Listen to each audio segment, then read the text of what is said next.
Hey there, I'm Dinesh Raj and today I'll be talking about the Airbus A380. The Airbus A380 is a super jumbo jet and the most expensive airliner in the world.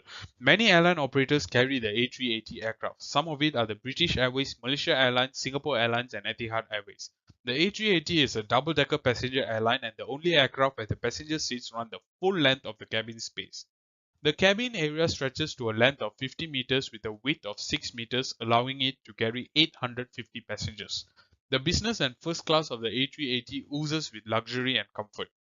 The Super Jumbo Jet is truly an engineering marvel, and its engineering aspects are worthy of discussion and reflection.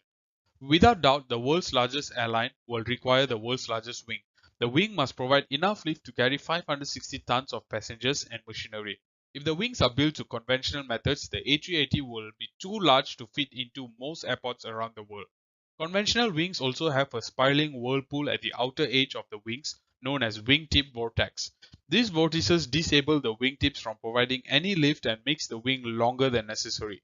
An oversized wing that does not provide the required lift will be a supersized problem. Therefore, the wings had to be clipped down to size with improved efficiency. The inspiration to overcome this problem comes from the animal kingdom.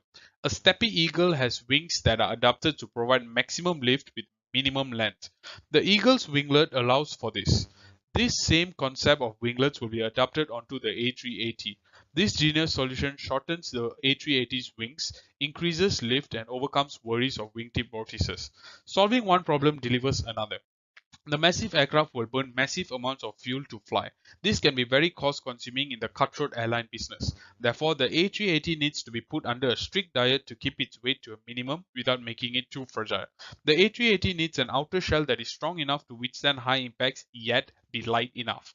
This connects the A380 to an ancient Mongol bow. The Mongols had an idea that went, if it has two different forces, use two different materials. Therefore, the idea of using composite materials was born and adopted in the 21st century to design a material suitable for the body of the A380.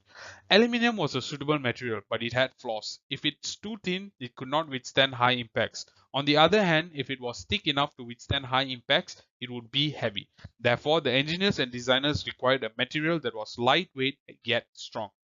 Fiberglass seems suitable because it is light and had great stand. However, it was not practical to make an entire aircraft out of fiberglass. So, in line with the concept of composite materials, fiberglass was combined with aluminium. The composite material produced was known as glass reinforced aluminium.